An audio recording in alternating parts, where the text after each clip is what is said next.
Before coming to Siena, I conducted a poll.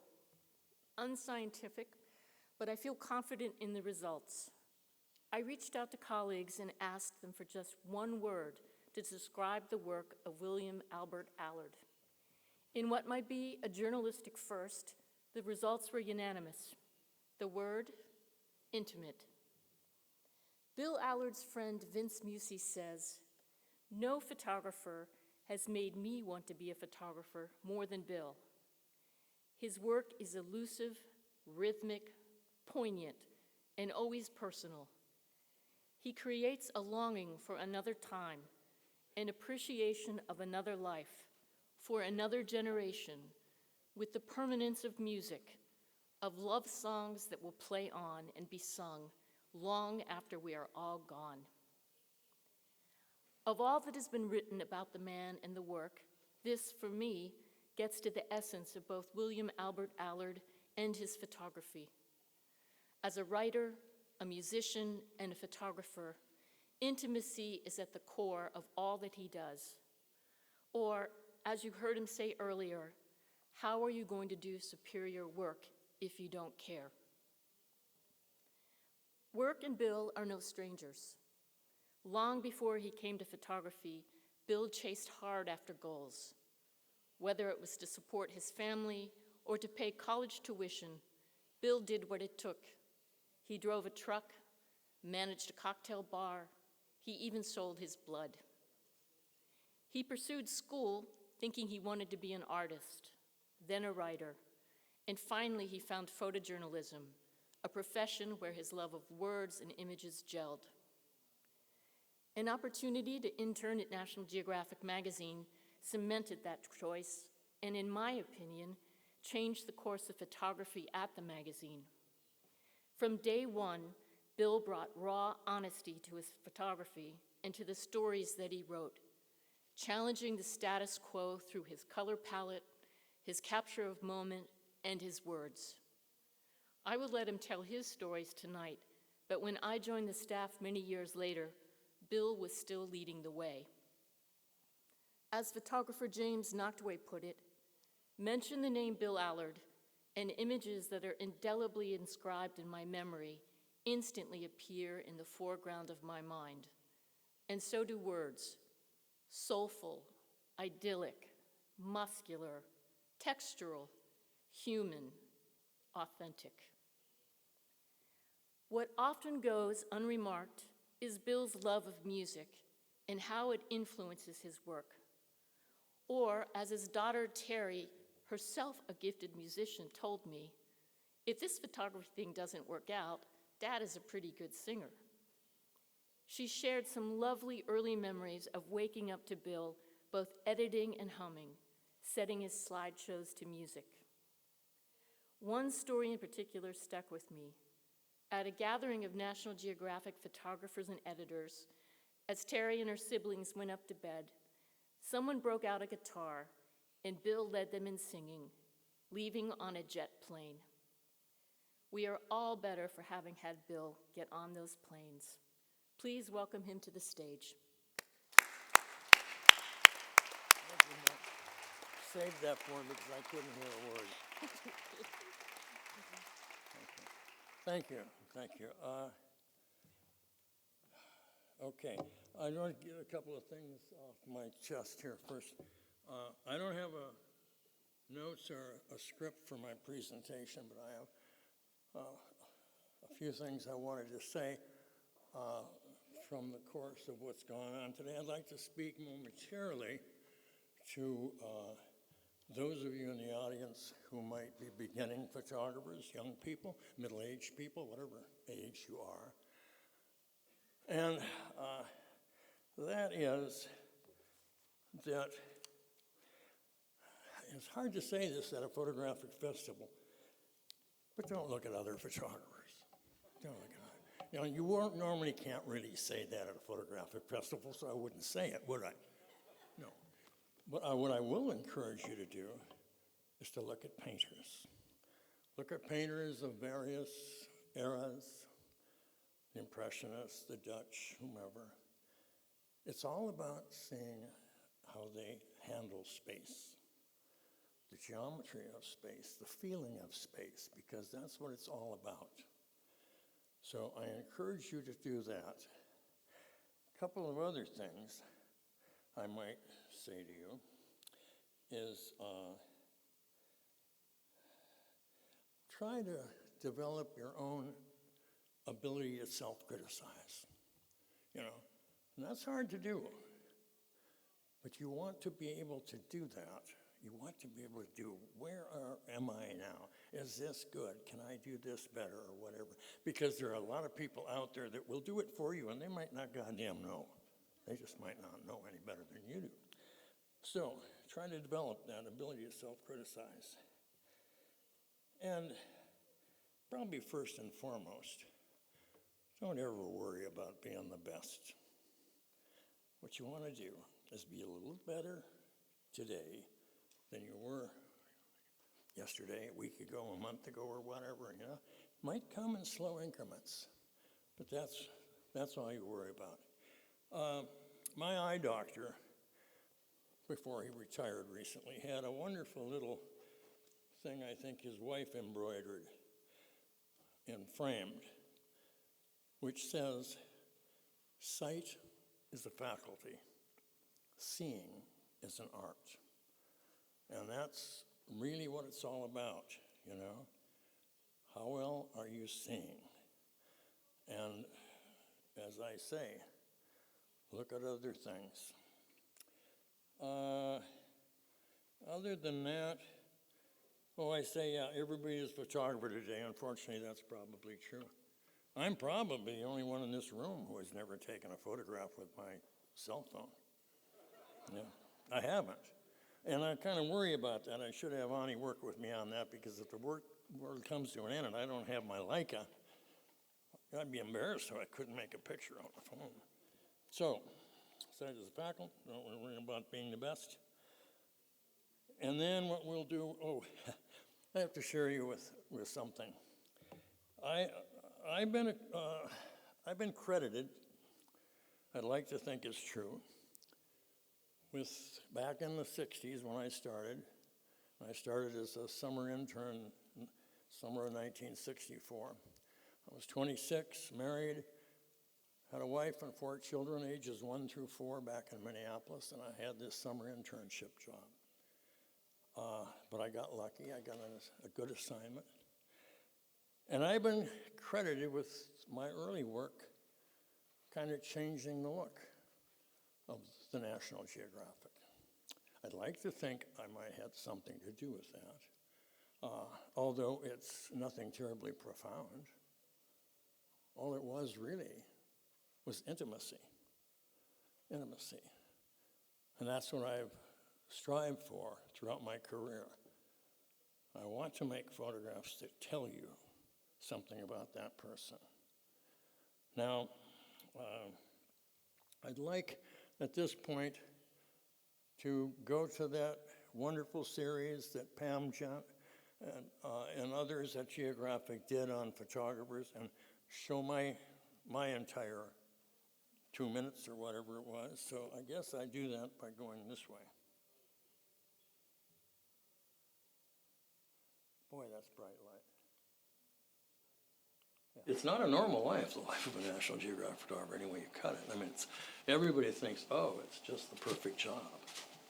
And in some ways, the one side of the coin looks very shiny and attractive. And we turn it over, and there's a lot of stuff underneath that you deal with. You have to care. You really have to care. It sounds simple, but I even get emotional sometimes when I talk about it. You cannot do superior work if you're indifferent. How are you going to do that? You know? You've got to care. It doesn't mean you have to love it. You might hate it, but there's got to be some driving force there that's going to bring your work up to the level you want it to be. That passion's got to come from within. And I think it's absolutely a necessity. Otherwise, it's just a job. You can't take this job and just put it over here on a shelf as the job and leave all the other stuff. I want to live right in the middle of my story. I just go out and walk through the story and respond to what I see at that moment. If I'm doing a Paris neighborhood, well, obviously I'm going to live in that neighborhood. Or if I'm doing bunch of buckaroos going, I want to be in their cow camp. I want to be right in the middle of the story. I want a hotel room, if at all possible, that I can maybe make a picture first thing in the morning out my window or the last thing before I go to bed. I'm very much indebted to serendipity. You go out looking for something and you find something that was so much better than you thought it was. The difference between a good picture and a really fine picture is very often a matter of inches, of doing this, doing this, doing this. It's how you're putting that space together. And that's where one sense of grace and balance come in. It's how you see. It's the old Hemingway-esque, which you cut away, cut away, cut away, get rid of the stuff you don't need. You know, you're responsible for every little bit of that space within the picture. But it's intuitive. I don't sit there and consciously say, well, gee, I like the yellow over there. I mean, you react to it, you know, the lines, the angles, the way the light and shadows fall. But it's not complete, so I have to wait for the completion. You can't get them all. Nobody gets them all. Very often, I leave too soon, and I look over my shoulder, and there it was, you know. You're able to see it, and that's a joy. That's an absolute joy. You'll say to someone, did you see that? You didn't get it, but you saw it. I mean, how lucky can you be to live a life where you see so many wonderful things? Okay. Thank you. That was a really nice series they did on that. And boy, I almost slipped and said an expletive on that last part when I said nobody, well, and also nobody does get them all. Okay. So, here we go. That was Pamela Chen that was really for that. So let's look at some photographs. These were done as a summer intern at National Geographic when I was 26. And I lucked out. They asked me to go to Lancaster County, Pennsylvania to see if I could get some pictures of the Amish who very much shun photography. They'd had a manuscript, they had a finished manuscript, but they had no pictures. A staff photographer had gone and he went to the Amish bishop. And of course the bishop said, no, that's what Amish bishops are going to do. You know, they're not going to say, yeah, even though we shun photography, go ahead. No. So I didn't know they had a bishop, so I didn't go there. I went to the bar in the little motel I was at, met some young people. The father of one had a gravel quarry, and he dealt with the Amish. He gave me a few names, and I started making the rounds. And I'm not a great salesman at all. I don't consider myself a salesman. Somehow in this business, you have to project, and there's no formula for it. You know, see, how do you photograph people? Well, you photograph people because they're as they are. But it's how you project, and for some reason, I was accepted by some of them, and was able to do some work. That story, and Ani and I met this man now, just a year or two ago, I guess it was, Ani, huh? That this boy was the lead picture for a story on the old order, the horse and buggy Amish of Lancaster County, and it put me on the map professionally, really. Very simple photograph. But I love the details, you know, the safety pins holding both suspenders up, the battered bandage finger on one of his hands. I had stopped the car, I'd seen he and his father stringing some fence. And when they were done, he wanted to show me his pet guinea pig, and that's how that photograph came about.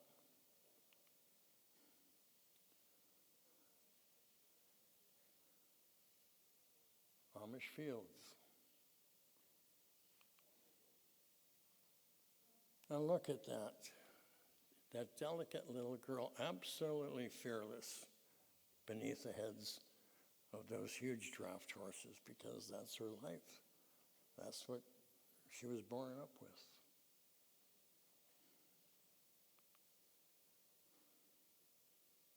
You almost feel that kitten's paws on her fingertips.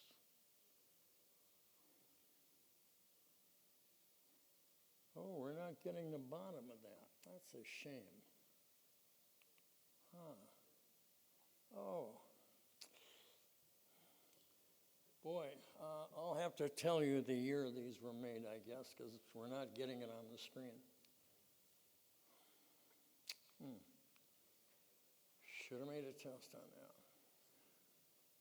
I was with National Geographic as a staff photographer from 64 to 67, and I felt that, I don't know, I wanted to freelance, maybe go to New York where they knew how to really do it.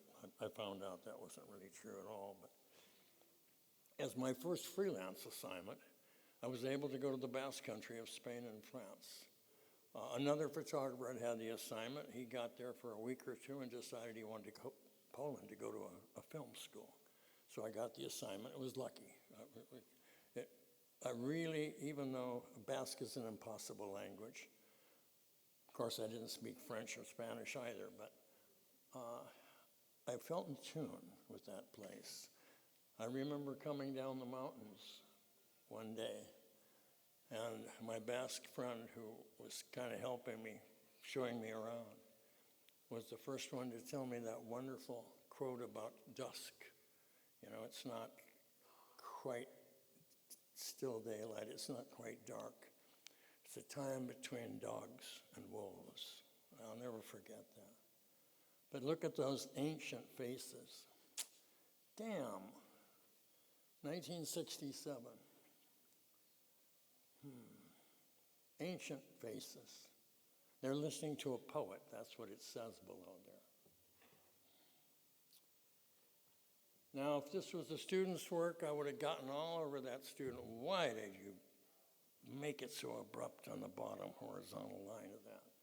But I was responsible. I did it. I still kick myself every time I look at this picture, but I still include it because it shows important elements. You notice those rakes that he's shouldering. They're wooden rakes, you know. Everything, nothing was mechanized in 1967. It was pretty much all done with horse and mules and hand tools.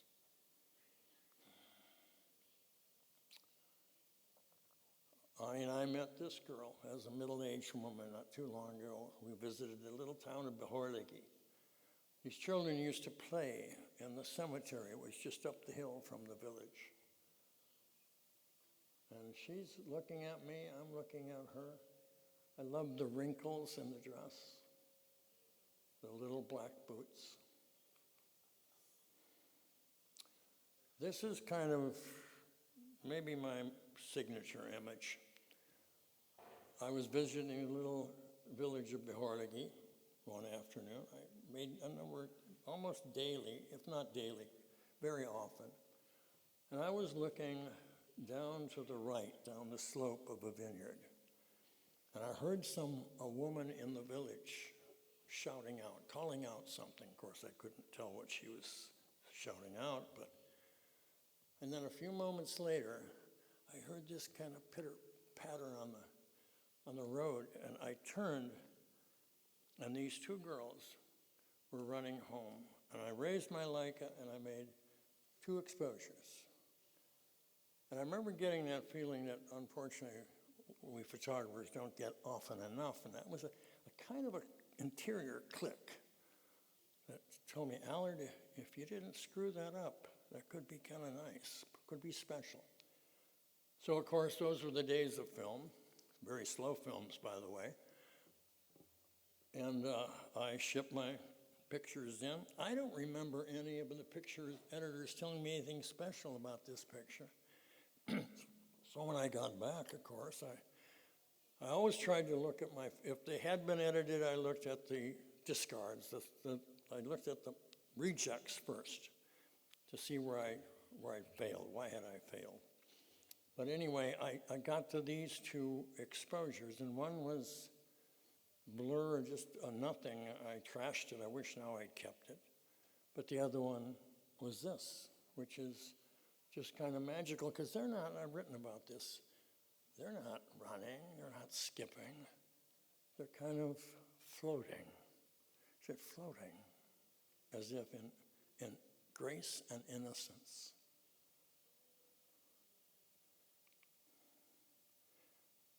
In 1968, I went for Life magazine briefly to Mississippi to photograph something having to do with the, the March on Poverty or the Poor People's March. And I met a young couple, Ethel May and Hank.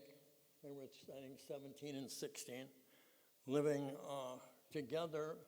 What they said, I said, how long have you been? And they said, we've been knowing each other for 2 years. Living in this house with, I think, maybe 8 or 9 other people. And I made a portrait of them. And when I did, the other 2 came and stood in the doorway, so they blessed me with being there. And then I made a portrait later of Hank when he had gone to this place where they were supposed to meet and figure out how they could go on this march to Washington. And I think it's the human face that drew me into photography. I'm quite sure it was. I'm intrigued by the human face. I'm a believer in if you can make a portrait, you might be able to make it strong enough. So maybe somebody a different language, a different continent away, somehow feels they know a little something about the person with that face. And I love the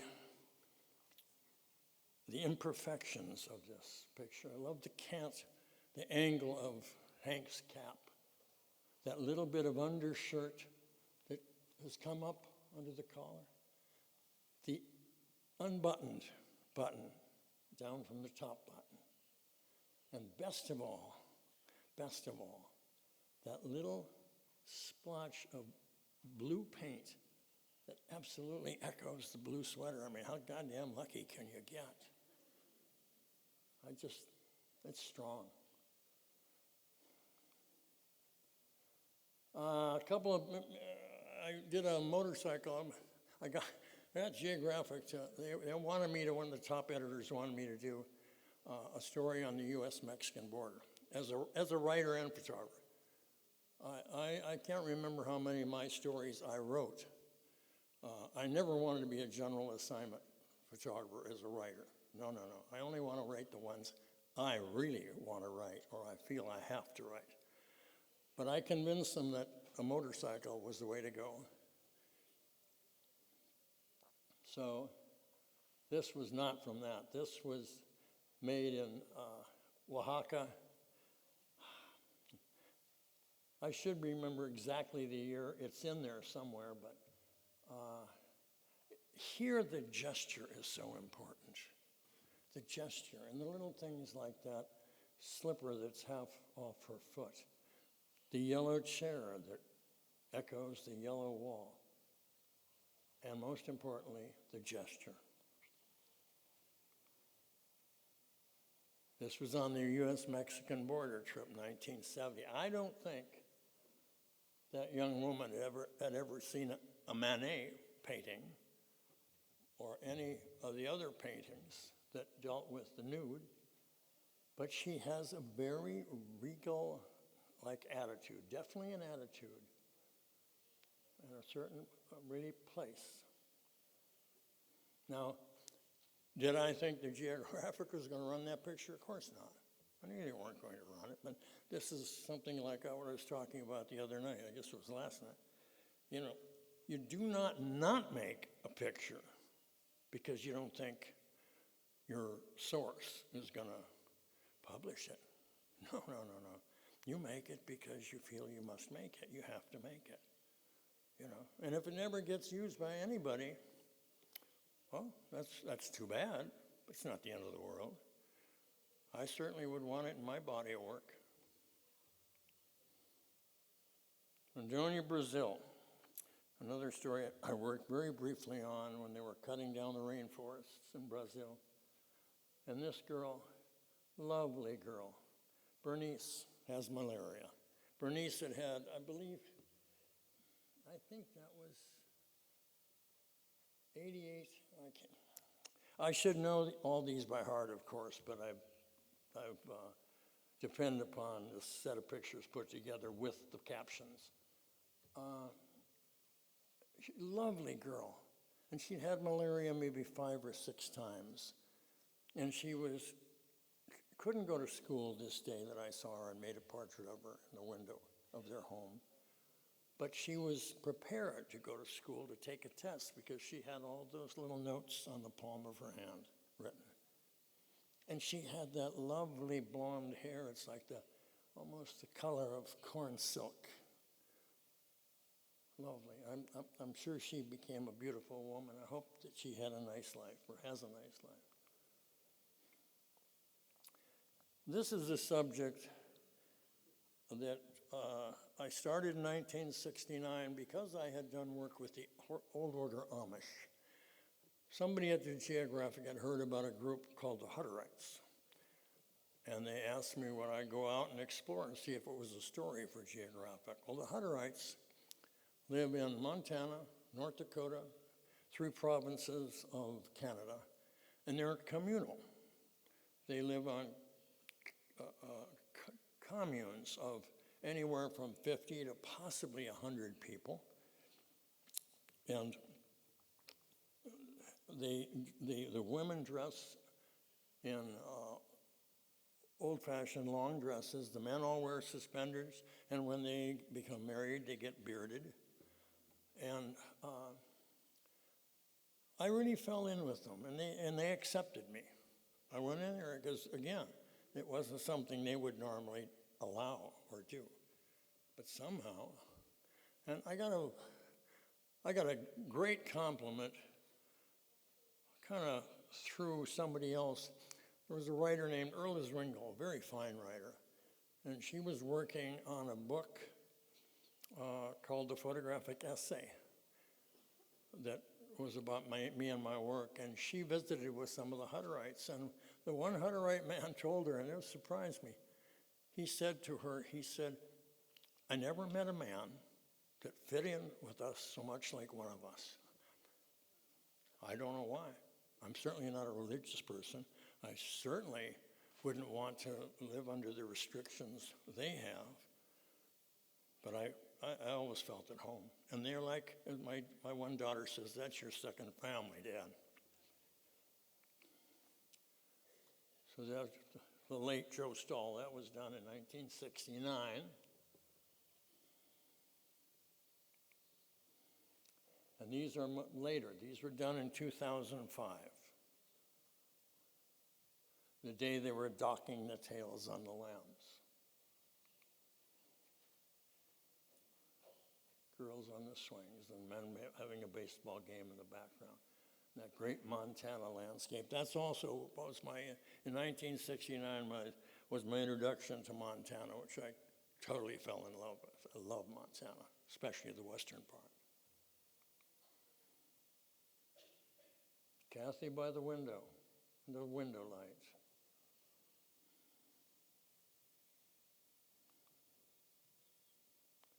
Oh, and the girls are learning German, and this one girl had turned at one point, and there was soft light coming in from one window. And you know, one day I asked a girl, about the same age as them, I said to her, do you ever feel like leaving? Oh, she said, yeah. She said, there must be something else out there. And then she confided in me something. She had always wanted to be an FBI agent.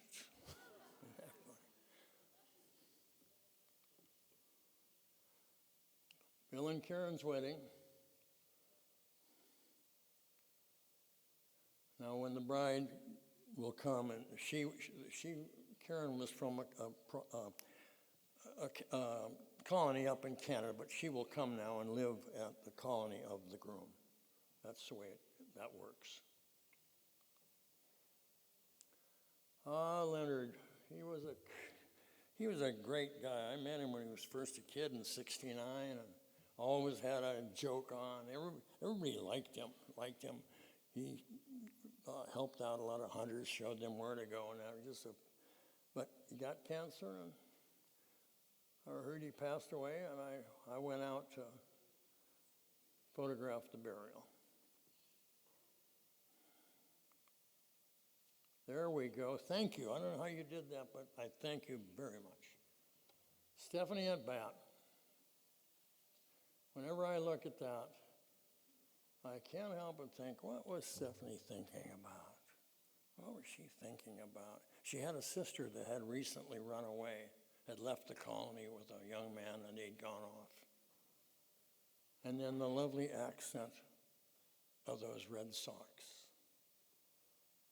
Like the Red Sox on those little Basque girls who were running down the road. That is such a touch of red paint on the canvas.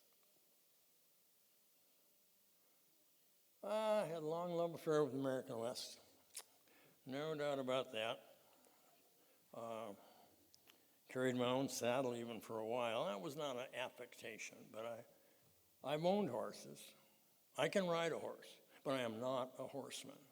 And there's a big difference. Big difference. I can ride a decent horse and enjoy it, but I'm not a horseman.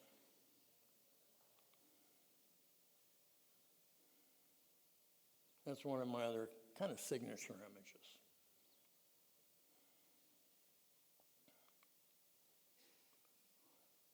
T.J. Simons, I had just pulled up the night before into this IL outfit camp in northeast Nevada.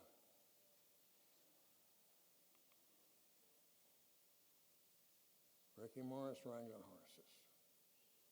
I love the parallel lines of the foreheads of those horses and the rumps, and then the rope coming out and then making that vertical down there. I don't think there's any wasted space in there. You don't want to waste space. TJ. With camp baked bread, and I was slathered with peanut butter, and I think pancake syrup on top of the peanut butter.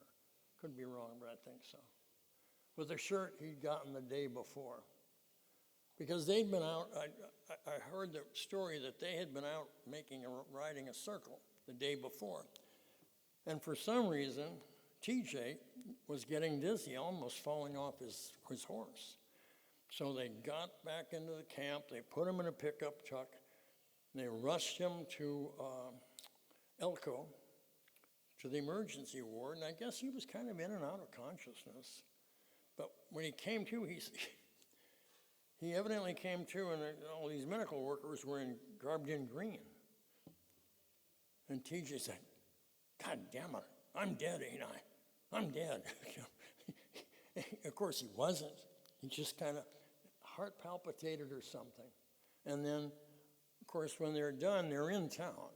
So once you're in town, you got to go to maybe the Continental, or not the Continental, one of the hotel bars, and you go to Caparillo. You got to go to Caparillo. It's a saddle shop. You get a new hat or that's where you get the shirt, And then you end up at Mona's, brothel down on what they call the line, just outside of town. Henry Gray. I was doing that Mexican border story, and I heard about this man who lived way out in the desert, all by himself. And I went out to say hello, uninvited, just came out. And he invited me in, and look, Henry's got this, looks like almost a brand new denim shirt, buttoned up to the very top, even though it's sweltering hot outside. And you can see how well stained that hat of his is. And then he's got the longhorn steers on the wall, and the hide is all dried and cracked. And then he's got an American flag. But you check out Henry Gray's American flag. That's a 48-star American flag. That I always felt, that says a lot about Henry Gray. Cow horse, just left standing, waiting. It was the time of calving season, and they got first calf heifers in a corral area. They go out and they check them. If that heifer's having trouble getting a calf, they go out and pull it, and they drag it in on a sled using one of these cow horses. But you all knew that, right? My late friend, Brian Morse, Buckaroo Brian, he was Buckaroo boss. in Paradise Valley, Montana. And boy, he knew horses. He really, and that's when you could still run Mustangs out. And then, in fact, they ran down a Mustang when I was with them, named it after me, named it Whiskey Bill. And I had just met Brian, and maybe just 10 or 15 minutes prior, he and 4 of his buckaroos had come in from being out on the range. And we all were in the Paradise Valley bar, which was all there was in town until that burned down. But we're sitting at the bar, and I'm talking to him. He had a wonderful, wonderful voice that I won't try to emulate because I wouldn't do it justice. But one day, it wasn't this day.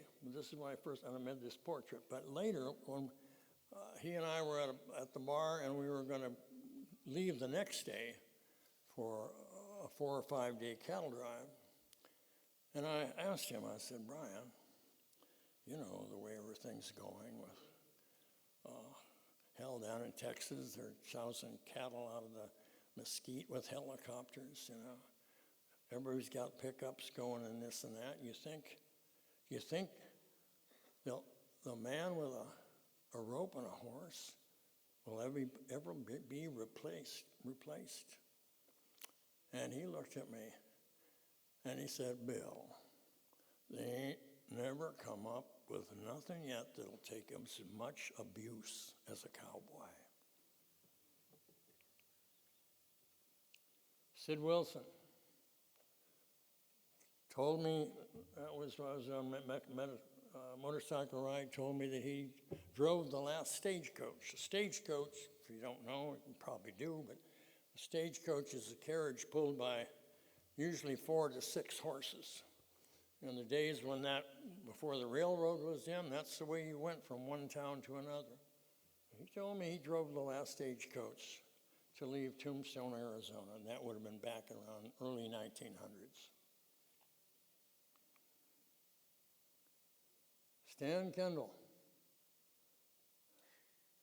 He's got what I call that leaving look on his face, which is pretty much what he did. We went in for supplies this afternoon. Finally got back to the line camp around 1 in the morning, but he packed up all his bedroll and everything the next day and just headed out. Went down the road, probably he'll stop at another ranch sometime on, maybe hire on for a while. They have what they treasure. They treasure a certain kind of independence.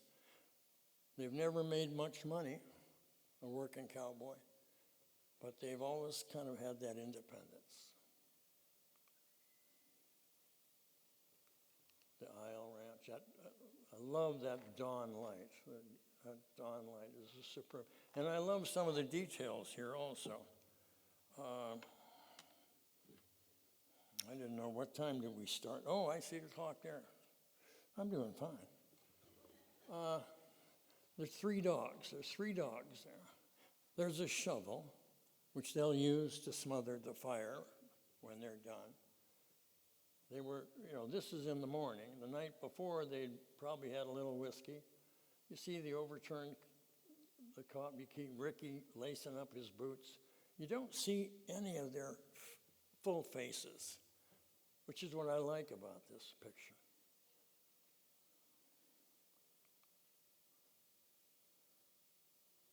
I guess I have to tell you this story. Ed Cantrell, he was a range detective. I met him because I had read a story in one of the airline magazines about this lawman out in Wyoming who had been indicted for murder, shooting his own undercover agent right between the eyes, just a little off center, when the man was sitting in the back seat of a patrol car with a glass of wine in his hands, and Ed was in the front seat. Well, they indicted him for murder, but he was acquitted. He was acquitted. And Ed, he had been a lawman, He was a lawman then he was acquitted, but he lost his ability to be a lawman. And some ranch owners got together in association and hired him as a range detective, because there's more cattle rustling going on right now in the United States than there was in the 1800s. Most ranchers have a catch pen or a corral right off one of the main highways, so it's a piece of cake to gather some in and head on down for a state that doesn't have a brand inspection. So Rinker Buck, who was a reporter for Life magazine, he and I went out and spent a week or two with Ed. Now, Ed had been an absolute teetotaler, but then he had a young son who was going to be in law enforcement too, and on one day he was killed hit head on by some drunken driver. And that kind of put Ed over the top emotionally. But Ed was known for being really, truly handy and speedily handy with a sidearm. He had a Smith & Wesson 38-inch, 38 special with a 4-inch barrel. He wore it in a hip holster. And one day we asked him, can we kind of relive or reenact the situation you were in that car? And Rinker Buck, I was sitting here in the back seat of the car on a chair. Rinker was in a chair here as if he was in the back seat over where the drug agent had been, and Ed was right in front. Well, I tell you, Ed Cantrell took that gun out of his hip holster and had it this far from Rinker's face in such a fluid, speedy movement you couldn't believe it. Incredible, just incredible. So he showed us that we can do that. So one day, we're out with Ed and with a neighboring rancher working some cows. And toward the end of the afternoon, all of a sudden, Rinker and I, we didn't see where Ed had gone. Well, where's Ed? Where's Ed? So we got back, we rode back to the main ranch, unsaddled, turned out our horses, and got in our pickups, and we went out looking for Ed Cantrell. And then we saw, I think it was a little Colorado River that had a road going down, and we then saw way down, we saw Ed's truck, pickup truck. So we started down there, and as Ed started coming up in his pickup truck, and when we almost got side by side, but not quite, I told Rinker, stop the car, I'll go talk to Ed. So Rinker stopped, and I got out, walked around, and up to Ed, who was sitting with his silver billy hat and these icy blue eyes of his. And it wasn't until I got just about up against the car when I saw he had that 38 in the crook of his arm on the window ledge of the truck pointed right at my chest.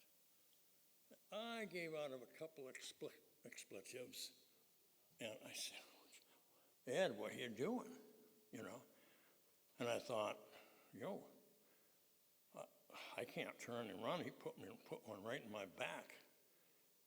So I did the only thing I could. I walked right up to him. That gun was about this far away. And he looks at me, and he says, chilled your shit, didn't I?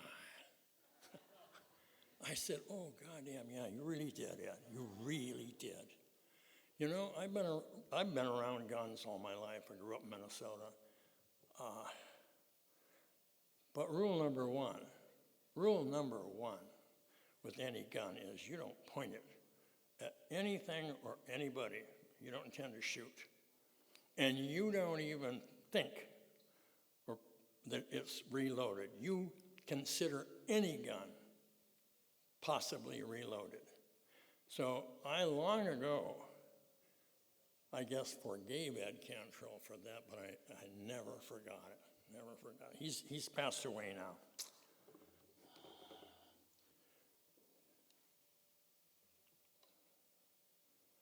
Peru.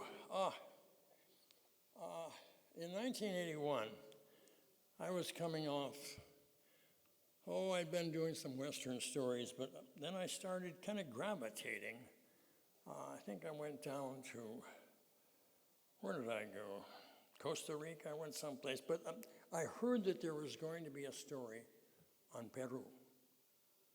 And I don't know what it was, but I thought, I need to go to Peru. I need that assignment. I need to go to Peru.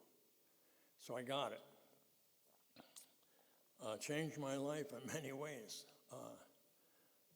Changed my life professionally, very much changed my life personally. I met my lovely wife, Ana Maria Baraibar, one day, not too long after I arrived in Peru.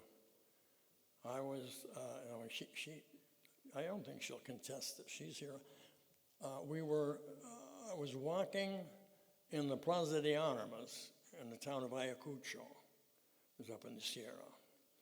And I saw this very attractive brunette woman walking around the Plaza de Armas in what looked like an army shirt with her tails out. Very attractive. I was pretty much at the end of a marriage. And so I followed her into one shop and out, followed her into another shop and out, and finally worked up my courage that after the third or fourth shop I came up and I said, "Do you speak English?" And she said, "No," and went right by me like that. But the next day, I saw her again in the Plaza de Armas walking around. She had a bag of popcorn. And I walked over to her and I said, "Hi." And she offered me some popcorn. And that's how we met. And now we've been married for what, 40 years? Yeah, 42 years, yeah, okay. And Peru was just an extraordinary country, just an extraordinary country. Such a variety, impenetrable jungles, driest deserts in the world, the Andes Mountains. Now this is one of my more complicated pictures, actually. And I had seen this street, and I had seen shadows. There's an archway over my head here. And I went, in Chinchorros was the place where I'd have a market on Sunday morning or Saturday morning. And I'd go back and forth. And I'd wedge myself into this corner, and I think then I was probably using a Canon or some kind of single lens reflex, where you can really make minute adjustments. And I was always kind of shaping the picture. How do these pieces go together? How does it best go together? And as it turned out, this was, I felt, my most successful image. And then, in 1981, when I was there for the first time, there had been, I think, I'm trying to remember, most people couldn't buy meat on any day of the week for some reason. There was a rationing on meat. And then when I heard that, I thought, well, I need to go where they're preparing the meat, where they're butchering cattle. And what I found was totally unlike something you'd find in a slaughterhouse in Minnesota or Nebraska, or probably here anywhere in Italy in 1981. You know, look at that man. One man has like dress slacks on. This woman has a nice sweater while they're butchering this cow. And I decided I'd do some work there because I felt it reflected the hardness of parts of Peru in those years. Those were tough years in Peru in those years.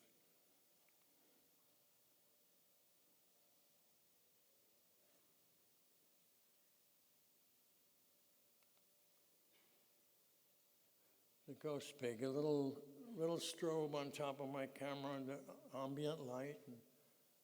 And I just love the expression on that woman's face, like, isn't that nice, you know?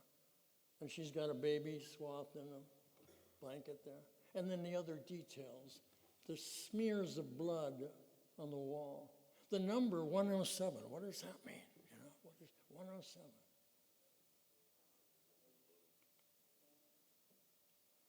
Okay, in 1995, I was blessed with a chance to do another country story on Peru. And at one point, I went to a slaughterhouse in the town of Ayacucho. The first one was a different slaughterhouse. And they were slaughtering some pigs. And that picture went into the layout. The layout was finished. It was set to go to press, to be printed. And then a little while after it had been totally approved, on a Saturday morning, I got a call from Bill Allen, the editor-in-chief of National Geographic magazine. And he said, Bill, I'm going to have to take this picture out. It's too tough. I got to take this picture out. And I said, well, Bill, can I tell you a little bit about that picture? You know, the girls are holding their hands over their ears because when the pigs are squealing, they're screaming. I said, Ayacucho was the town that gave birth to the Sendero Luminoso, the Shining Path guerrilla movement that Amnesty International at one point in the 80s claimed was the worst terrorist movement in the world. And I said, Bill, they went in and they slaughtered entire families. I said, there must have been a lot of screaming. And he left the picture in. To my surprise and my great gratitude, it's the only time an editor-in-chief had ever called me at home to tell me he was going to take one out and then didn't. And I was always indebted to that, for him doing that.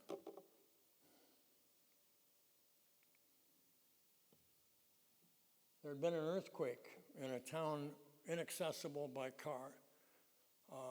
Some man had walked in to somewhere, Ayacucho, wherever it was, to report that they'd had an earthquake and 4 people had been killed.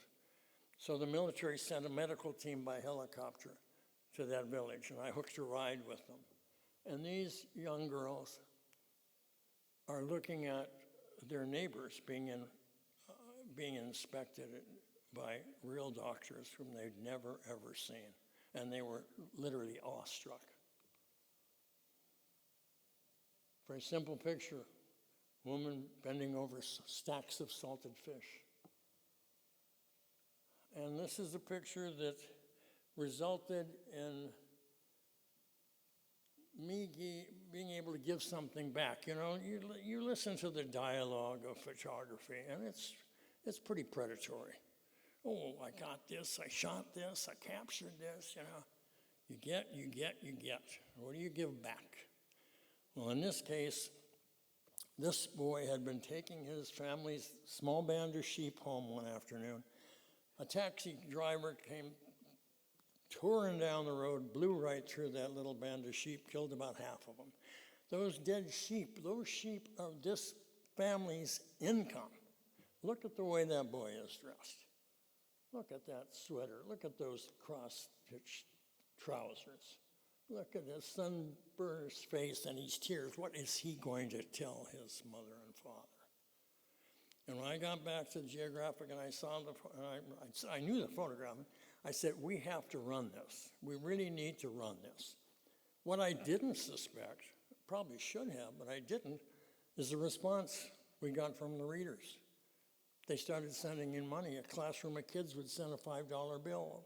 Other people would send a check for $100 or whatever. Until finally, I think about $7,000 or $8,000 were sent. And the boys' sheep were replaced, and the village had a water pump installed because of it's one of those rare times that somebody gets back from something I took. Minor league baseball. In 1990, I was without an assignment. I got a call from Tom Kennedy, director of photography. I forget where I was, but he said, well, Bill, I've got two possibilities. Oh, good, Tom. I said, what are they? Well, he said, Russia. Oh, really? Russia. You know, that's a big bite to get into, Russia. I said, well, what's the other one? He said, minor league baseball. Now, you couldn't find, in my opinion, two subjects more lengthy removed in nature than Russia and minor league baseball. And I think I didn't think very long. But I remember thinking, they'll always do another story on Russia. Always, you know what they're going to do. How can you not do another story? 10 years from now, maybe 8, maybe 12, but they'll do another story on Russia. They're never going to do another story on minor league baseball. And I grew up with minor league baseball. And that's what I selected to do. And convinced them, though, that I had to have a convertible, because then if I'm following a team bus, I can stand up and take photographs. And I remember the first time I followed,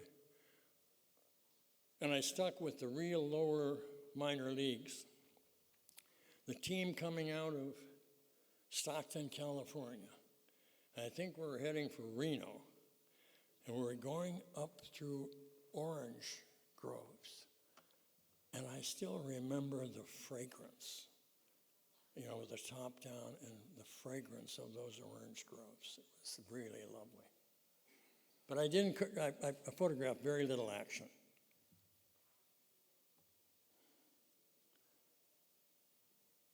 Class AA, El Paso Diablos in Texas. And then this photograph, which was made before we had digital, before we had screens in the back so you could look at what you're doing. And I should have worked that even harder. But what you're seeing behind the fence, behind the chain link fence, is a cloth scrim. And that's there to keep the dust from blowing in onto home plate. And so what you've got a shadow of each of those chain links. And it gives you a very push-pull thing. And I'm very appreciative of the picture I got, but I could have done better. Tough one to print. And the Blues Highway. I get asked a lot, what's your favorite picture? Well, no way I can pick one, not out of so many. I love a lot of them. But when they say, what was your favorite assignment, I'd have to probably say, despite all my years playing cowboy, when they decided they were going to do a story called The Blues Highway, how black blues music came up out of the deep South and came north up into Chicago and to Detroit and Philadelphia, I thought, I got to do that. So I got that assignment. Big Jack Johnson, his daughter and granddaughter, playing at Reds in Clarksdale, Mississippi.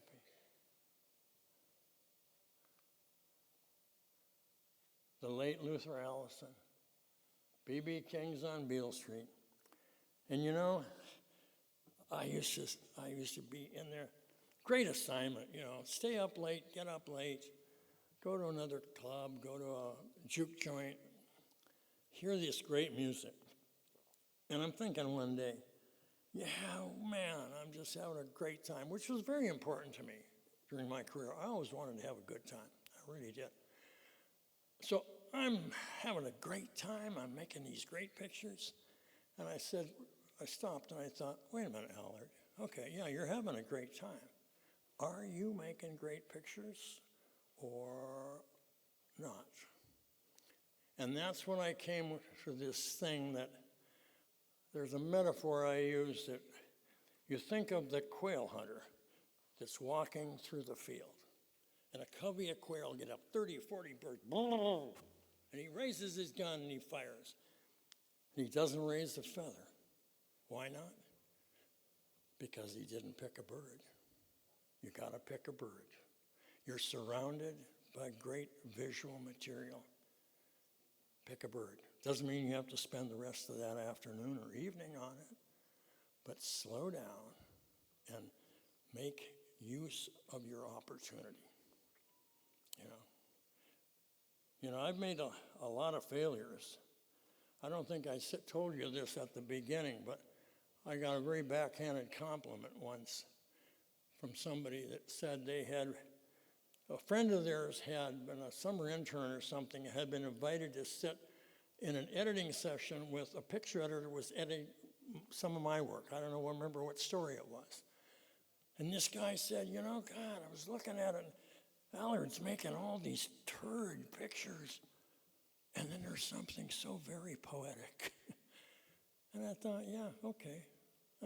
I make a lot of failures, especially back in the early days with film, available light color, with films of the high speed of 25, or maybe when Kodak came out with 200.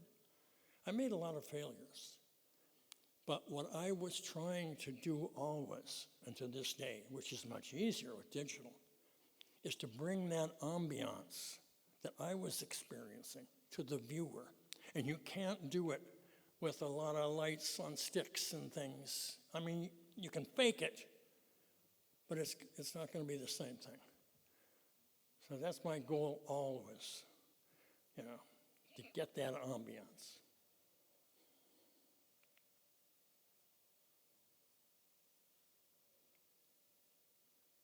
But I truly loved doing that story. That's the first time I saw Junior Wells, who was a blues man out of Mississippi that came up to Chicago. And this is the first day I saw him and met him. And he walks into the checkerboard lounge in South Chicago, dressed up like that, cool, so cool. And I said hello, but I couldn't stay in Chicago that day. I had to go, and I made arrangements. I wanted to come back. I wanted to see what Junior's closet looked like. And he was a great harp player, great blues man. Unfortunately, I never got to get together with him again because all of a sudden he got ill and he had a time of cancer and he didn't last. And I heard he passed away, and I called his manager and asked if it would be all right if I came to Chicago to photograph his funeral. And that's where I last saw him. And Junior was a hat man. And some of you may suspect that I also am a hat man. And so when he was there in his casket, wearing his hat. Sicily, just going to show you one picture. I was doing a country story on Sicily. I was in Syracuse, and I heard that there was a fashion show or something going on in these ruins outside. And then I heard there was also a play that they were going to produce. I can't remember the name of the play, but it was in kind of World War II garb and era. So I was able to get permission in. I saw a model that I knew, and she gave me some kind of credential that got me in. So I'm out by the ruins, by the stage, and then I see this woman slowly walking. Pardon? Do you remember? Yeah, I'll tell you. Okay. I saw this woman slowly walking. So I got in front of her about from where I am to that monitor, and she walked, I slowly walked backwards and made a handful of frames. Oh, thank you. Oh, thank you. Yeah, I'm seeing. Yeah, Benedetta Bucciolà. What? Yeah. Good. A surprise for you.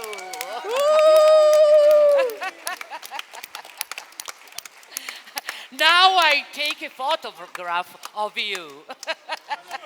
An actress that take a photograph of a photograph, a big photograph. but, but it was 1994, many years ago. Te l'ho detto. For me too. I love. Bravissimi. Oh! I don't know if I can go on.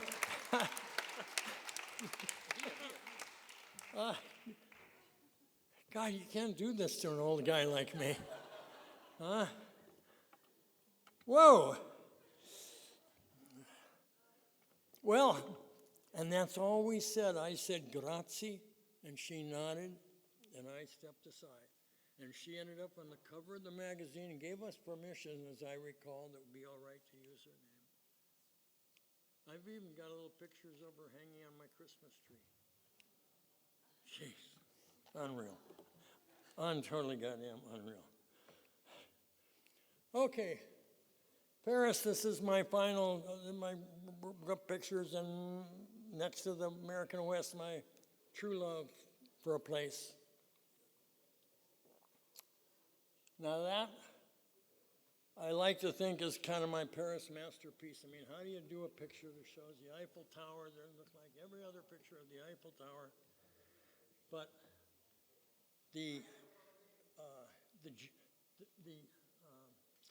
not the geography, the structure of this image is incredible. Very, very, I don't even know how to describe it, but I was blessed that this person came down. It was a tour boat that circles, and she came down and paused on the staircase there. And as she did, I made the picture. Oh. And that's the picture we saw the other night. And as I said, that's the only picture I've ever made that I actually produced, I made happen.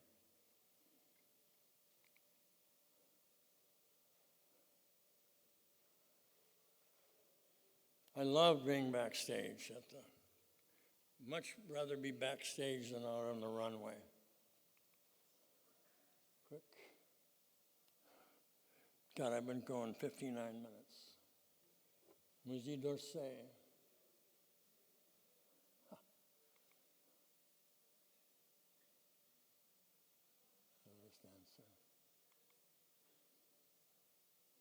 And the palette of this, I like all the geometry of it, but I also just love the way the blue of her dress and picked up the blue of the windowsill.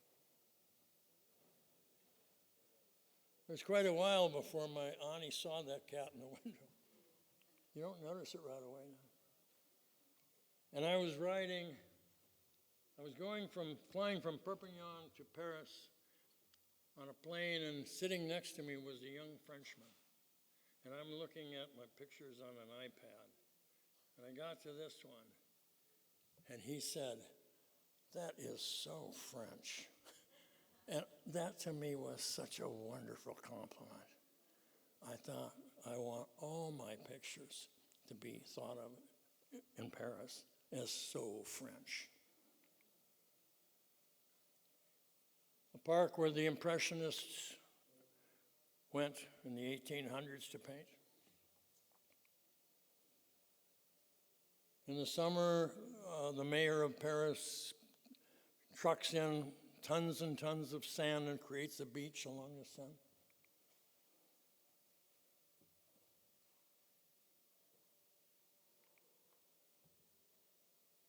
Love her attitude. The orange hair, the red lips, the angle of the cigarette.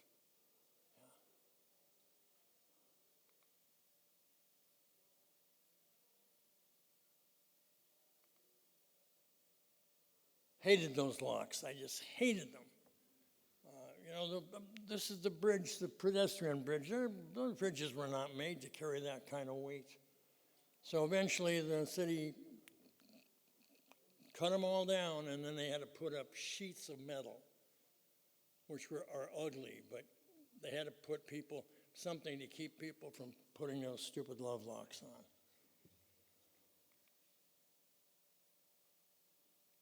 I could make 3 vertical pictures out of this frame if I wanted to.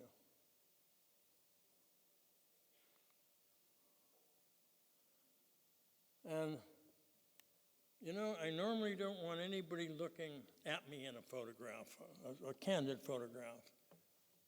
But whenever I'm in a restaurant and I'm eating alone, which is almost always, I always have a book. I must have something to read while I eat if I'm alone. I have to have something to read. And my Leica. And I usually try to find a place where I can sit back and get a view of the rest of the restaurant, maybe make a picture. And there was this young group that were in a table. I don't remember what lens I had. It wasn't a long lens. I didn't carry long lenses. If I had a 90, that would have been long, but I think it was probably, I don't know, 50. Could have been a 75, and she must have made that gesture once before, because otherwise, and I don't remember, how could I be ready for it?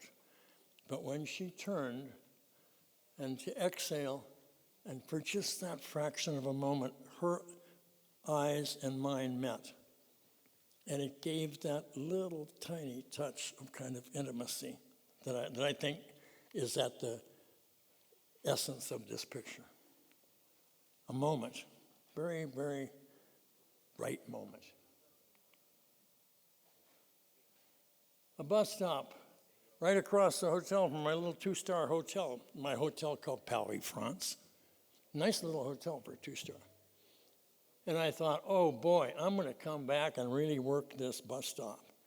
Next day I came back and somebody taken a lipstick and put a big ball of red on Jennifer's nose.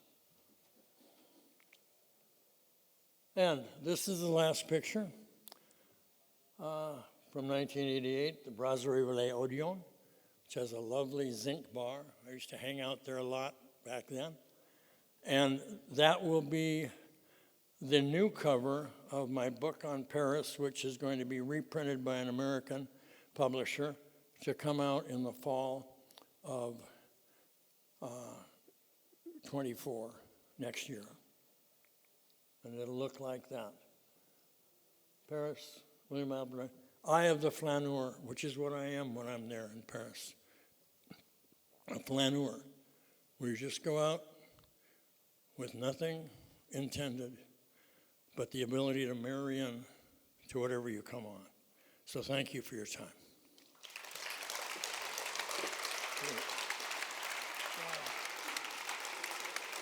Thank you very much. Thank you.